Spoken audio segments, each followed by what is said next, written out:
a roleta aqui do mercado da bola para parar num novo clube e chego no Palmeiras, aleatoriamente. A gente ainda vai falar de São Paulo, de esporte, que também envolve o São Paulo, e de algumas outras situações. Chegamos no Palmeiras, PVC, e a gente vem falando de Caio Alexandre do Fortaleza e de Cauli do Bahia. Essas duas situações têm atualizações? Tem curtas, né? Porque assim, ontem eu cheguei a ver alguma mídia palmeirense que o Caio Alexandre seria anunciado entre hoje e amanhã. Eu não consegui confirmar isso, ao contrário, eu tenho desmentido disso, de duas formas distintas. A informação que eu recebo do Palmeiras é que o Palmeiras vai contratar um meia e repor eventuais vendas. Então, em princípio, o Palmeiras precisa de mais um meia, se não vender ninguém. O Caio Alexandre é volante, mas digamos que poderia até ser esse meia. Acontece que no Fortaleza, a informação que chega é que o Fortaleza recebeu consulta do Palmeiras, proposta do Palmeiras. No primeiro momento ela não foi aceita e depois houve silêncio. Não cresceu não diminuiu esse silêncio, não aumentou o barulho, não voltou a haver conversa nos últimos 3 dias. Essa é a informação que eu recebo do Fortaleza. Então, o Caio Alexandre, que já teve a primeira parcela de compra paga pelo Fortaleza ao Vancouver, a Whitecaps, o Fortaleza espera um contato do Palmeiras para saber se negocia ou não, mas esse contato não houve nos últimos 3 dias. Outra questão é, do lado palmeirense, eu recebo a informação de que continua o interesse no Cauli. Mas o Bahia diz que recebeu apenas a primeira proposta, que recusou, e não recebeu nenhuma outra proposta. A impressão é que o Palmeiras vai contratar um meia e que o meia não vai ser nem o Cauli nem o Maurício. O Palmeiras está trabalhando em silêncio e eu não consegui descobrir qual é o jogador que eles estão tratando. O Bahia não pretende vender o Cauli. O Rogério Ceni não pretende abrir mão de um dos seus melhores jogadores. Então, muito dificilmente o Palmeiras vai contratar o Cauli. Mas provavelmente o Palmeiras está atrás de algum meia que não é nem o Cauli, nem o Caio Alexandre, e nós vamos ter uma surpresa tipo Bruno Rodrigues. Do nada, pum, anunciado. O Palmeiras contratou o Aníbal Moreno do Racing, Bruno Rodrigues do Cruzeiro, que ninguém especulava no Palmeiras, embora falávamos, inclusive o Hernan noticiou que ele iria sair do Cruzeiro, mas o destino não. E agora esse chapéu, muito provavelmente do Caio Paulista, que é jogador do Fluminense, estava emprestado para o São Paulo e deve ser anunciado no início de janeiro.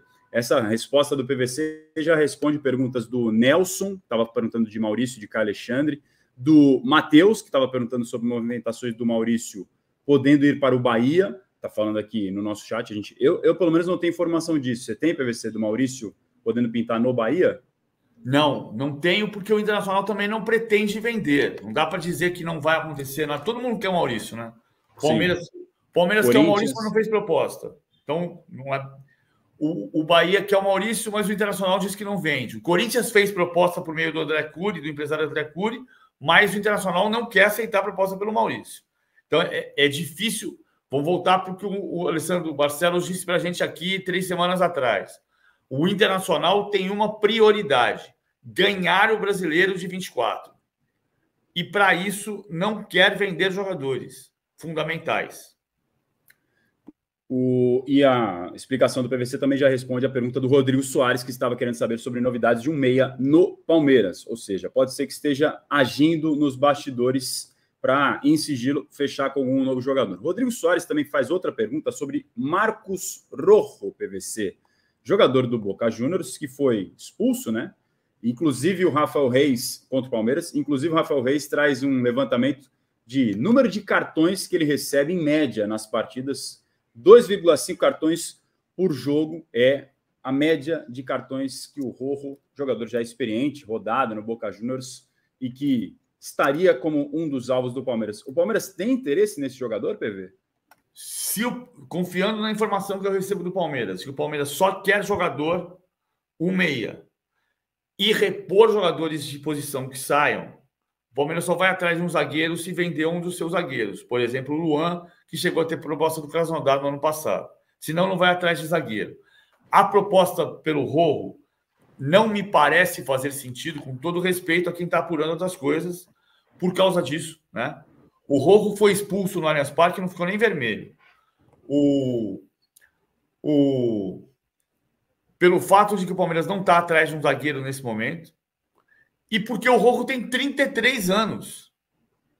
E o Palmeiras tem claramente uma política de buscar jogadores mais jovens, que deem retorno financeiro depois. O Cauli é uma exceção. Então, eu não estou descartando que quem está dando informação esteja correto, ok? Segundo o Rafael Reis, é o Diarolé que coloca ele como possível interessado. Todo respeito à apuração de todos os colegas. A minha apuração indica que não. O Palmeiras não vai contratar um zagueiro e, vírgula, não vai contratar um zagueiro de 33 anos. Tem explicação com o levantamento do Rafael Reis aqui no blog dele, no UOL Sport. Antes da gente chamar informações do Éder Traschini, ainda sobre o Palmeiras e a negociação lá atrás do Allianz Parque pelos naming rights, registrar aqui, porque o Georgenes pergunta sobre se você tem informações, PVC, do goleiro Santos, que é do Flamengo, e poderia ser um alvo do Fortaleza, e do Moisés, que foi para o Cruz Azul e pode ser que retorne ao Leão do Pici. Eu até tentei checar essa informação ontem do Moisés, mas acabei não conseguindo confirmar. Sobre algo desses dois nomes, PV, em relação ao Leão do Pici? Dos nomes especificamente, não. Mas o Fortaleza está trazendo um atacante ponta e não tem... Por que o Fortaleza abriu mão do Guilherme? Porque, e as informações em Fortaleza são, o Guilherme é um jogador de um ponto de vista de profissionalismo gigantesco. Então, o Fortaleza abre mão do Guilherme com dor no coração. Foi a frase que eu ouvi. Por quê? Porque não tem dinheiro para ter o atacante que está contratando, que deve ser o Moisés, e manter o Guilherme no elenco. Então, o Fortaleza abre mão do Guilherme para trazer o Moisés. O Guilherme não fica, ponto. Se o Moisés chegar, é o próximo capítulo. E o Fortaleza procura um goleiro. Sai Fernando Miguel e procura um goleiro. Né? O Ceará pode ser o Santos. O Santos, que é um goleiro que perdeu espaço para o Rossi no Flamengo, chegou com outro status e, com o passar do tempo, acabou perdendo espaço entre os titulares. Acho que está respondendo, então, a pergunta do nosso querido Georgenes aqui no chat. E um super chat do Jorge Chileno, não chinelo, chileno, Jorge Chileno. PVC, você acha que agora com o Tite o Matheus Gonçalves poderá explodir? Você também vê potencial futuro nele? Eu acho que não vai... ele pode explodir, sim, mas assim, é Luiz Araújo, né? Acho que é Luiz Araújo e De La Cruz, é Bruno Henrique, Everton Cebolinha, é De Arrascaeta e De La Cruz, Gerson de segundo volante com Pulgar. O Matheus vai ter chance, se jogar muito bem, vai ter chance, mas não é a primeira aposta, não. Eu acho que vai ser um ano de Luiz Araújo. Obrigado pelo superchat, Jorge, que nos acompanha aqui no De Primeira. Agora sim, informações de Éder Traschini sobre naming rights do Palmeiras. Fala, Éder. Fala, pessoal do De Primeira. Recentemente, São Paulo assinou o seu acordo de naming rights para rebatizar o Morumbi e transformá-lo em Morumbis, né, por 3 anos. Isso reacendeu uma discussão sobre os naming rights dos rivais, né, do Palmeiras e do Corinthians, que têm acordos bastante diferentes, principalmente em matéria de duração. Né? A Allianz e a Neoquímica Arena assinaram contratos de 20 anos, enquanto o Morumbis, está com 3 anos só de contrato. E aí a gente vem falar sobre números, sobre qual contrato é melhor, qual contrato é pior, mas acho que o que mais chama a atenção é o contrato do Palmeiras. Por quê? O contrato do Palmeiras ele foi assinado lá em 2013 por 300 milhões por 20 anos.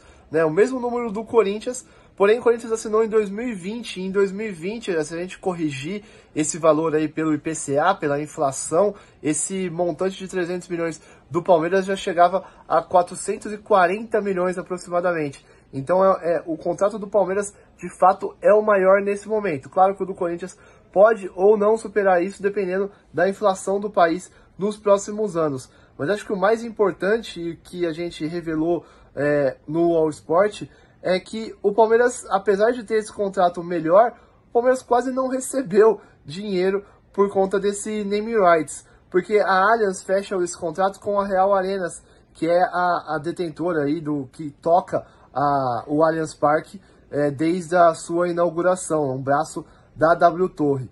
E por contrato, o Palmeiras de fato tinha direito a 5% do montante, né? A gente calcula isso mensalmente, né? Que é pago pela seguradora, pelo name rights do estádio.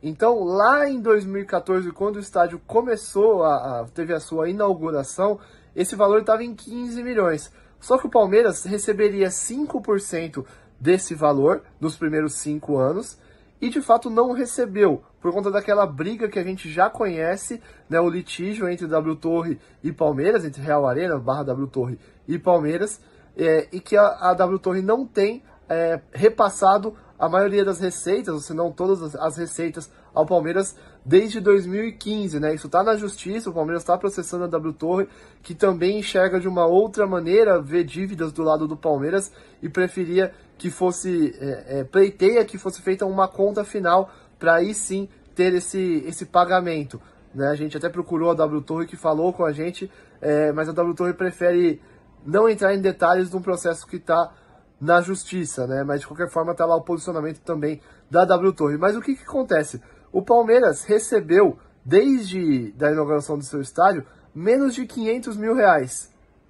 E desse valor deveria ter sido aí 15 ponto, deixa eu até pegar o número exato aqui, 15,2 milhões durante aí, desde a inauguração do estádio. O Palmeiras recebeu, dos primeiros 8 meses após a inauguração, no final de 2014, o Palmeiras recebeu em 7 meses. E depois disso, nunca mais recebeu. Desde junho de 2015, o Palmeiras não recebe o repasse do naming rights. Isso seria 5%, o Palmeiras receberia 5% dos primeiros 5 anos, e de 5, dali em diante, até 10 anos, o Palmeiras tem direito a 10% desse montante. Em novembro do ano que vem, a porcentagem passa para 15%. Então, somando todos esses valores que a W Torre deveria pagar ao Palmeiras, são os 15,2 milhões mais os 437. São 15,6, quase 15,7 milhões. Mas o Palmeiras recebeu desse montante só 437 mil aproximadamente. Então aí o Palmeiras tem o maior acordo, mas talvez o que menos tenha recebido. A gente sabe que a Neoquímica Arena, o valor vai direto para a caixa, mas é de fato muito marcante o Palmeiras ter um acordo tão bom, com valores tão altos, e receber só 437 mil durante todo esse período. Volto com vocês. Tá aí a informação, PVC, do Éder Traschini sobre o quanto se projetava e o quanto entrou no caixa. Mas a questão aí não é o contrato. O Palmeiras recebe... Palmeiras não. O contrato da Allianz com o Allianz Parque paga anualmente 27 milhões de reais. Isso está claro. O contrato é muito bom e é pioneiro entre os naming rights nos estádios de São Paulo. O contrato é tão bom quanto o contrato do Morumbi, levando em conta que o São Paulo vai receber em torno de 25 milhões de reais, fala assim até 30 milhões de reais. A questão aqui não é o contrato. A questão aqui é o litígio, que a W Torre diz que não paga ao Palmeiras enquanto estiver em andamento a arbitragem. E o Palmeiras, neste ano, tomou algumas providências, como ir à polícia para contestar o não pagamento da W Torre. Então, o problema nesse caso não é o contrato da Allianz com os naming rights do Allianz Parque. A W Torre tem, sob contrato, o direito de superfície e recebe 95% do dinheiro. O problema está na W Torre não repassar ao Palmeiras, entendendo que não repassa porque a arbitragem não terminou, e o Palmeiras entendendo que o que não está sob a arbitragem deveria ser repassado do mesmo jeito. É aqui que está o problema. O contrato é bom. A questão é a treta de bastidores que acontece já há algum tempo. A diferença, inclusive, nas gestões, né, da presidente Leila Pereira com as anteriores em relação a esse tratamento que, desde que iniciou, já não foi daqueles mais amistosos, digamos assim, e isso reverbera, evidentemente, nessa relação até os dias de hoje. Mais detalhes dessa reportagem do Éder Traschini aqui no All Sport, você pode ver sobre os naming rights do contrato do Palmeiras pelo Allianz Parque, quanto que o clube recebeu no seu cofre. Estou dando uma olhada aqui nos likes, temos quase 800, hein? Estou sendo chato dos likes hoje, mas é porque eu acredito que vocês podem nos ajudar a bater 1.000 likes. Temos mais de 1.100 aparelhos conectados aqui na reta final do De Primeira. Voltando ao mercado da bola, a gente estava respondendo a um torcedor do Leão do PC, do Fortaleza aqui, sobre a situação de algum dos nomes que estão sendo especulados, Caio Alexandre, próprio Guilherme, enfim, um nome que envolve o Fortaleza, mas é por saída, é o do Romarinho, atacante que jogou por vários anos no Fortaleza e pode trocar de Leão, sair do Leão do PC para o Leão da Ilha. O Sport negocia a contratação do Romarinho, atacante, compra definitiva dos direitos econômicos, 60% dos direitos à negociação. Inicialmente, a conversa estava nas bases de um pagamento de R$2 milhões por um contrato de 2 anos, mas tem também avançado para, quem sabe, R$3 milhões por um contrato de 3 anos. Mas está nessas bases entre 2 e 3 milhões de reais e entre 2 e 3 anos de contrato por 60% dos direitos econômicos, o Romarinho podendo trocar de Leão, do PC para o Leão da Ilha, do Fortaleza para o Sport. Sport que tem negociações com jogadores